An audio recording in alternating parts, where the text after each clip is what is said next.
শুক্রবার দিন এ বাড়ি থেকে ও বাড়িতে চলে গেছিলাম, কারণ শনিবার ছিল জামাই ষষ্ঠী। আর শনিবার দিন থেকে পরের দিন ছিল রবিবার, আর রবিবার তো সমস্ত কিছু ছুটি থাকে, সে কারণে কিন্তু রবিবার থেকে আজ আমরা চলে এসেছি। আমরা ও বাড়ির থেকে আজ সকাল সকালই বেরোবো ভেবেছিলাম, কিন্তু বৃষ্টির জন্য আমরা খুব একটা সকালে বেরোতে পারিনি। ওই 11:30টার দিকে বেরিয়েছি, আর এখানে প্রায় 12:30টার মধ্যে পৌঁছে গেছি। বাড়ি থেকে বেরোনোর সময় আকাশের অবস্থা এতটাই খারাপ ছিল, আমরা ভেবেছিলাম রাস্তায় আমরা কোথাও না কোথাও বৃষ্টি তো পাবোই, কিন্তু না, লাকিলি কিন্তু আমরা বাড়িতে পৌঁছে গেছি। আর তার ঠিক 5-10 মিনিটের মধ্যে ভীষণ জোরে বৃষ্টি নেমে গিয়েছিল।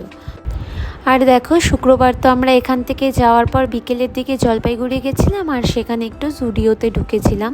আর সেখান থেকে আমি কয়েকটা ওয়েট টিস্যু আর একটা নেল পলিশ কিনে নিয়েছিলাম।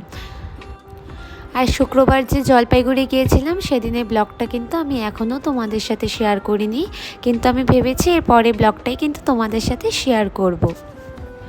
আর জানো তো, প্রত্যেকবার যখন আমি ওই বাড়িতে যাই তখন আমি ভাবি যে আমি কিন্তু এবার একটু বেশি করে ভিডিও বানাবো আর শেয়ার করব তোমাদের সাথে, কিন্তু কেন জানি যে ওই বাড়িতে যাওয়ার পর কিন্তু আমার আর সেরকম একটা ভিডিও বানানোও হয় না, আর সেই কারণে কিন্তু তোমাদের সাথে শেয়ার করাও হয় না। আর আজ এই বাড়িতে আসার পর কিন্তু আমি ঘরে সমস্ত কিছু একটু মুছে করে গুছিয়ে নিয়েছিলাম, আর তারপর চলে গেছিলাম স্নানে। আজ তবে আসছি, টাটা।